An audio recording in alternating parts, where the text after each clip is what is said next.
ये जितने दल हैं, बजरंग दल, हनुमान सेना, फलाना सेना, ढिमाका सेना, ये सब के सब उग्र हैं, ये बानर सेना है। इसका मतलब ये है जहाँ झगड़ा ना हो तो वहाँ झगड़ा करा देंगे। अगर अजान से लोगों को दिक्कत है, 5 मिनट की अजान से लोगों को दिक्कत है, तो रात रात भर जो देवी के जागरण होते हैं उससे भी लोगों को दिक्कत है। हम जब अम्बेडकर जयंती मस्जिद के सामने से निकलती है तो मस्जिद के सामने हमें रूह अफ़ज़ा का पानी मिलता है पीने को। किसी मस्जिद के सामने जाकर के दलितों और मुसलमानों का झगड़ा हो, ओहो, ये बजरंग दल वालों ने कल परसों उड़ीसा में अम्बेडकर जयंती मनाने वाले लोगों पर पथराव कर दिया। अब वो भी हिंदू और हम भी हिंदू। बताओ मुझे एक बात बता दो, पूरे भारत में जितनी डॉक्टर अम्बेडकर की मूर्ति तोड़ती है कोई मुसलमान तोड़ता है क्या? डॉक्टर अम्बेडकर के जितना अपमान हो रहा है ये मुसलमान कर रहा है क्या? दलितों के आरक्षण का विरोध मुसलमान कर रहा है क्या? दलितों की बहन बेटियों को उठा करके हमारी सीआर और जो सरकारी अफसरों की मुसलमान खराब कर रहा है क्या? सारा सत्यानाश हमारा यहाँ प्रकाश सिंधु कर रहा है। हाँ तो बिल्डोजर तो पूरे यूपी में चल रहा है, लेकिन चल वहीं रहा जहाँ दलित और मुसलमान है। जलाने वाले ठाकुर थे, बलात्कार करने वाले ठाकुर थे, मुख्यमंत्री ठाकुर था, और अपराध जो हो रहा था वो दलित महिला के साथ में हो रहा था। दलित परिवार को बंधक बना दिया गया। आप फिर देश के अंदर जाति के आधार पर कुछ नहीं होता, यहाँ जाति के आधार पर फैसला होते हैं। रिदम बराकर 4 बच्चे पैदा करें, पहले तू तो कर ले 4 बच्चे पैदा, हमें बाद में सलाह दे दिए।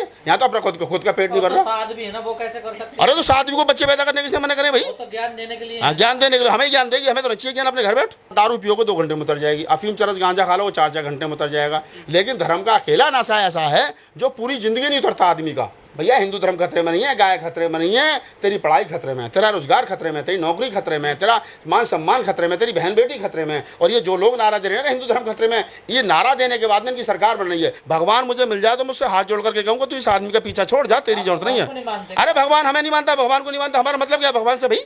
हम तुम्हें मानते हो तो हम क्या होते नास्तिक? हम आस्तिक हैं, हमें अपने आप पे विश्वास है, संविधान पर विश्वास है। बाबा साहब डॉक्टर अम्बेडकर कह गए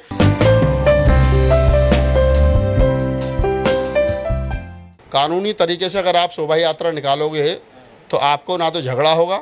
जब बाबा साहब डॉक्टर बी आर अम्बेडकर की शोभा यात्रा जन्मदिन की निकलती है तो उसके गीत देखिए, समता, मैत्री, करुणा, भाईचारे पर आधारित गीत जो है उसमें बजते हैं।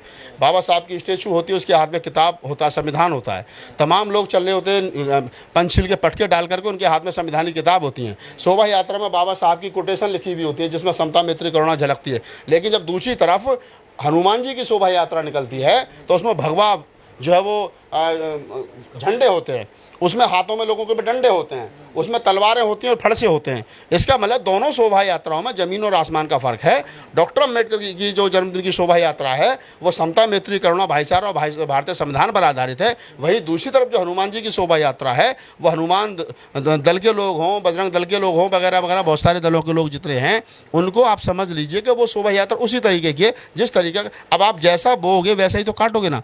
अब अगर आप डॉक्टर अम्बेडकर की शोभा यात्रा की बात करोगे तो संविधान का प्रचार हो रहा है। अगर दूसरी तरफ आप हनुमान जी की शोभा यात्रा की बात करो तो घर से लेके ही फटसा चले, घर से तो झगड़ा ही होगा और क्या होना वहाँ कोई लड्डू थोड़ी बटेंगे, वहाँ संविधान थोड़ी बटे। और उद्देश्य तो यही है ना, उग्र होना। देखिए उग्र होना, अगर आप ये जितने दल हैं, बजरंग दल, हनुमान सेना, फलाना सेना, ढिमाका सेना, ये सब के सब उग्र हैं, ये बानर सेना है। इसका मतलब ये है जहाँ झगड़ा ना हो तो वहाँ झगड़ा करा देंगे। तो इनसे दूर रहना चाहिए। और मैं तो तमाम लोगों से कहता हूँ कि ऐसी शोभा यात्रा जब भी निकलें, आपको रोड पे दिखाई दें, आप अपना दरवाजा बंद करो, अंदर चले जाओ। अगर हनुमान चालीसा पढ़ने तो दिक्कत क्या आप लोगों को? हनुमान चालीसा खूब पढ़ो, किसने मना? अगर आपने घर में करो, इबादत करने का अधिकार हमारा संविधान, हमारा जो फंडामेंटल राइट्स है वो हम अपने घर में करें ना। अगर मस्जिद में जाकर के आप हनुमान चालीसा पढ़ोगे तो दिक्कत होगी, और मस्जिद वाले अगर जो है वो हनुमान मंदिर में आकर के नमाज पढ़ेंगे तो दिक्कत होगी। भाई दोनों का अपना लाउड स्पीकर लगाकर पढ़ते हैं ना नमाज। हाँ तो परेशान होते हैं। तो सुबह को मेरे घर के पीछे मंदिर है, सुबह को 4 बजे पंडित जी उठते हैं, कैसेट लगा देते हैं उसमें, और वो तो रजाई में सो जाते हैं जाके कंबल ओढ़ करके। और हमारे बच्चों की पढ़ाई डिस्टर्ब हो रही है सुबह 4 बजे से, बताओ किसको जाकर के शिकायत करूँ? तो समस्या तो दोनों तरफ है ना, आप एक ही तरफ क्यों देख रहे हो? समस्या दोनों तरफ है। अगर अजान से लोगों को दिक्कत है, 5 मिनट की अजान से लोगों को दिक्कत है, तो रात रात भर जो देवी के जागरण होते हैं उससे भी लोगों को दिक्कत है। जो सुबह को पंडित जी कैसे अभी क्यों उठ रहे हैं? तो परंपरा सरकार उनकी है ना, आप समझिए इस बात को। सरकार बीजेपी की, और वो इन मुद्दों को इसलिए गर्म करती है क्योंकि इन मुद्दों से ही उसको जो है वो फायदा होता है। इन मुद्दों पर उनकी सरकार टिकी, इन मुद्दों पर उनकी सरकार बनी है, उन मुद्दों पर उनकी सरकार जो टिक रही है। तो इस प्रकार का माहौल अगर मुल्क भर में बना रहेगा तो ये जमहूरियत के लिए खतरा हो सकता है, संविधान के लिए खतरा हो सकता है। लेकिन चूंकि उनकी सरकार इन मुद्दों पर बनी और इन मुद्दों पर टिकी है तो उनके लिए तो फायदेमंद है। तो रोज रोज वैसे मुद्दों को गली में तो आपने भी निकाली अम्बेडकर की शोभा यात्रा, और मस्जिद की गली से वो जाते हैं तो वहाँ फिर हो जाती है। हम जब अम्बेडकर जयंती मस्जिद के सामने से निकलती है तो मस्जिद के सामने हमें रूह अफ़ज़ा का पानी मिलता है पीने को। वो लोग हमें केले खिलाते हैं, वो लोग हमेशा हमारा क्या नाम है सम्मान करते हैं कि डॉक्टर अम्बेडकर जयंती निकल रही है। हमारा तो आज तक झगड़ा नहीं हुआ। डॉक्टर अम्बेडकर की जयंती तो सैकड़ों 50 वर्षों से निकल रही है। आज तक मुझे बता दो किसी मस्जिद के सामने जाकर के दलितों और मुसलमानों का झगड़ा हुआ, क्योंकि हमारा भाईचारा उनके साथ है, हमारा प्यार उनके साथ है। वो भी संविधान को मानने वाले, हम भी संविधान को मानने वाले, प्यार मोहब्बत वाले लोग हैं। हम अगर घर से ही राजा करके जाएंगे, नहीं आज होगा तो देखा जाएगा, टोपी वालों को इलाज कर देना है। वाले या ये भाईचारा संविधान को नहीं मानते। ओहो, ये बजरंग दल वालों ने कल परसों उड़ीसा में अम्बेडकर जयंती मनाने वाले लोगों पर पथराव कर दिया। अब वो भी हिंदू और हम भी हिंदू, बताओ। जब वो हमें एक बड़ा हिंदू छोटे हिंदू को पर पथराव कर रहा है, डॉक्टर अम्बेडकर की रात के अंदर मूर्ति। मुझे एक बात बता दो, पूरे भारत में जितनी डॉक्टर अम्बेडकर की मूर्ति तोड़ती है, कोई मुसलमान तोड़ता है क्या? डॉक्टर अम्बेडकर के जितना अपमान हो रहा है, ये मुसलमान कर रहा है क्या? दलितों के आरक्षण का विरोध मुसलमान कर रहा है क्या? दलितों की बहन बेटियों को उठा करके हमारी सीआर और जो सरकारी अफसरों की मुसलमान खराब कर रहा है क्या? सारा सत्यानाश हमारा यहाँ प्रकाश हिंदू कर रहा है। तो आपने उनको समझाया नहीं ना? किसको नहीं समझाया कि संविधान की बात मानिए। प्रकाश हिंदू को?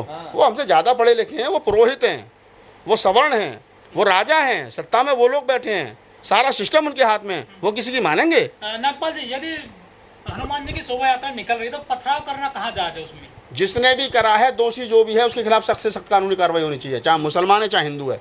अगर मुसलमानों का ये आरोप है कि हमारी नमाज का टाइम था और ये आकर के यहाँ डीजे बजा रहे थे और ये शोर शराबा कर रहे थे, हमने मना किया, तो ये उग्र हो गए। अगर हिंदुओं का ये कहना है कि जिन्होंने पथराव किया, इसकी निष्पक्ष रूप से सीबीआई जांच होनी चाहिए, देश के अंदर शांति का माहौल होना चाहिए, संवैधानिक रूप से जांच होकर जो लोग दोषी है, चाहे वो हिंदू है, मुसलमान है, कोई भी है, उनके खिलाफ सख्त से सख्त कानूनी कार्रवाई होनी चाहिए, ताकि इन फ्यूचर भविष्य के जन्म में कुछ ऐसी दिक्कत ना हो। कार्रवाई हो रही तो कहा जा रहा है एक तरफा कार्रवाई नहीं, कार्रवाई ऐसी भी ना होनी चाहिए ना कि जिसमें ये सांप झलके के ये तो क्या नाम है बदले की भावना से हो रहा है। बुलडोजर चल रहा है साहब। हाँ, तो बुलडोजर तो पूरे यूपी में चल रहा है, लेकिन चल वहीं राजा दलित और मुसलमान है। सर, उसमें जो आरोपी है वो बीजेपी के कार्यकर्ता निकला है, जो मुस्लिम युवक। हाँ, तो अच्छी बात है ना, तो बीजेपी वालों को समझना चाहिए। ये कोई पहली बार थोड़ी हो रहा है बीजेपी का समर्थक उसमें कार्यकर्ता। आप देश भर में जितने बड़े दंगे छोटे दंगे हुए हैं, आप किसी को उठा करके देख लो। हाथरस में लड़की का बलात्कार हुआ, रात के अंधेरे में पेट्रोल छिड़क करके उसको जला दिया गया। जलवाने वाले ठाकुर थे, जलाने वाले ठाकुर थे, बलात्कार करने वाले ठाकुर थे, मुख्यमंत्री ठाकुर था। और अपराध जो हो रहा था वो दलित महिला के साथ में हो रहा था, दलित परिवार को बंधक बना दिया गया। आप कह रहे हो देश के अंदर जाति के आधार पर कुछ नहीं होता, यहाँ जाति के आधार पर फैसला होते हैं। सुप्रीम कोर्ट का जज या हाई कोर्ट का जज या और दूसरे कोर्ट का जज जो है वो 4 घंटे 5 घंटे जो अपनी कुर्सी पर बैठता है और 24 घंटे में से और 20 घंटे वो उसी जातिगत व्यवस्था में रहता है, तो आप समझते हो कि वो 4 घंटे बैठ करके भगवान बन जाएगा वहाँ? अरे उसके दिमाग से जातिवाद जब भी नहीं जाता फैसला देते वक्त। जो बाबा हैं हिंदुओं में, जो साधु संत हैं, जो साध्वी हैं, वो भी कह रहे हैं कि 4-4 बच्चे पैदा करिए। अच्छी बात है, पहले वो खुद तो 10-10 करें, दूसरों को सलाह क्यों दे रहे हो भाई? ये जितने बाबा पाखंडी घूम रहे हैं कह रहे हैं, मैंने भी कल परसों अखबार में पढ़ा था एक साध्वी का बयान कि हिंदू जो है वो, हाँ कौन क्या नाम है उसका? हाँ, रिदम्बरा, कहीं 4-4 बच्चे पैदा करें। पहले तू तो कर ले 4 बच्चे पैदा, हमें बाद में सलाह दे दिए। यहाँ तो अपना खुद का पेट नहीं भर रहा। साध्वी है ना, वो कैसे कर सकते? अरे तो साध्वी को बच्चे पैदा करने किसने मना करे भाई? तो ज्ञान देने के लिए। हाँ, ज्ञान देने के लिए, हमें ज्ञान देगी, हमें तो चाहिए ज्ञान अपने घर बैठ। क्या के लिए चाहिए ज्ञान? ये जो सर शोभा यात्रा होती है, इसमें जो बहुत सारी भीड़ होती है, युवा भीड़ होती है, ये इनको रोजगार नहीं चाहिए क्या? हो रोजगार भाई, मेरे बात सुनो। धर्म का जो नशा है वो इतना तगड़ा, दारू पियो को 2 घंटे में उतर जाएगी, अफीम चरस गांजा खा लो वो 4-4 घंटे में उतर जाएगा। लेकिन धर्म का अकेला नशा ऐसा है जो पूरी जिंदगी नहीं उतरता आदमी का। वो नशा इतना तगड़ा है धर्म का नशा। हिंदू धर्म खतरे में, लठ लेकर घर से निकलेगा, कहाँ खतरे में बता तो दे भैया। हिंदू धर्म खतरे में नहीं है, गाय खतरे में नहीं है, तेरी पढ़ाई खतरे में है, तेरा रोजगार खतरे में, तेरी नौकरी खतरे में, तेरा मान सम्मान खतरे में, तेरी बहन बेटी खतरे में। और ये जो लोग नारा दे रहे हैं ना हिंदू धर्म खतरे में, ये नारा देने के बाद में इनकी सरकार बन रही है, ये प्रधानमंत्री बन। आप देखो ना, उत्तर प्रदेश के अंदर बाबा योगी की सरकार में जो लोग कावड़ लेकर के आ रहे हैं, धर्म को बढ़ावा दे रहे हैं, अंधविश्वास को बढ़ावा दे रहे हैं, उनके ऊपर तो बाबा हेलीकॉप्टर से फूल बरसा रहे हैं। और जो लोग एमटेक बीटेक करने के बाद में नौकरी बरसा रहे हैं, उनके ऊपर नौकरी मांग रहे हैं, उनको लाठी बरसा रहे हैं। तो आप पढ़ लिख करके नौकरी मांगोगे तो आपको लाठियां मिलेगी, लेकिन अगर नंगे पांव आप जो है कावड़ लेकर जाओगे तो आपको फूल मिलेंगे। अर्थात सरकार जो है वो आपको अंधविश्वासी और धार्मिक बनाए रख करके अपनी सरकार बनाए रखना चाहती है। वो नहीं चाहती आप पढ़ लिख करके अफसर नौकरी बनो। भगवान के बगैर पत्ता भी नहीं हिलता, आप भी नहीं बोल पाओगे भगवान के बगैर। हम बोल रहे हैं ना भगवान, हमारे तो घर में भगवान के, हमारे तो आसपास भगवान नहीं रहता, हमें तो पूछ रहे भगवान को ढूंढ रहे हैं। भगवान मुझे मिल जाए तो मुझसे हाथ जोड़ करके कहूँगा तू इस आदमी का पीछा छोड़ जा, तेरी जरूरत नहीं है। अरे भगवान हमें नहीं मानता, भगवान को नहीं मानता, हमारा मतलब क्या भगवान से भाई? हम तुम्हें मानते तो हम क्या होते नास्तिक? हम आस्तिक हैं, हमें अपने आप पे विश्वास है, संविधान पर विश्वास है। बाबा साहब डॉक्टर अम्बेडकर कह गए, लोग कह रहे हैं जी, अभी हमारे बीजेपी के साथी ने कहा जी हम भी अम्बेडकर जयंती मना रहे हैं, मोदी जी बहुत बड़े वक्त है, केजरीवाल साहब भी कह रहे थे हम तो, मैं बाबा साहब का सबसे बड़ा भक्त हूँ। इनकी माँ ने दूध पिलाया तो आकर के कहें, हाथ खड़ा करके सीधा हाथ आगे को कि मैं रामकृष्ण को ईश्वर नहीं मानूंगा, कभी उनकी पूजा नहीं करूंगा। है मोदी जी के अंदर हिम्मत? है केजरीवाल के अंदर हिम्मत नहीं है ना? ये सब नकली और ढोंगी अम्बेडकरवादी हैं। बाबा साहब का अगर अम्बेडकरवादी होना तो उनकी बाबा साहब की 22 प्रतिज्ञाओं को मानो, उन पर चलो और उसी आधार पर इस देश को चलाओ, तब पता चलेगा। मंदिरों की जरूरत नहीं है, मस्जिदों की जरूरत नहीं है, बुद्धिविहारों की जरूरत नहीं है, स्कूल बनाओ, हॉस्पिटल बनाओ और आने वाली पीढ़ियों को अच्छे रास्ते पर लेके जाओ। सर कुछ लोग कह रहे हैं कि बीजेपी ने शोभा यात्रा शुरू कर दी है ना, 2024 से चुनाव आ रहा है, उससे जल्दी शुरू कर दिया कुछ। अच्छा, तो बाद में भी कर देंगे, चलती रहेंगे 1.5 साल, कौन सी आफत आ रही है? बीजेपी वाले के पास पैसों की कौन सी कमी है? सारे उद्योगपति उनके साथ हैं। शोभा यात्रा में कौन सा लंबा चौड़ा खर्चा हो रहा है?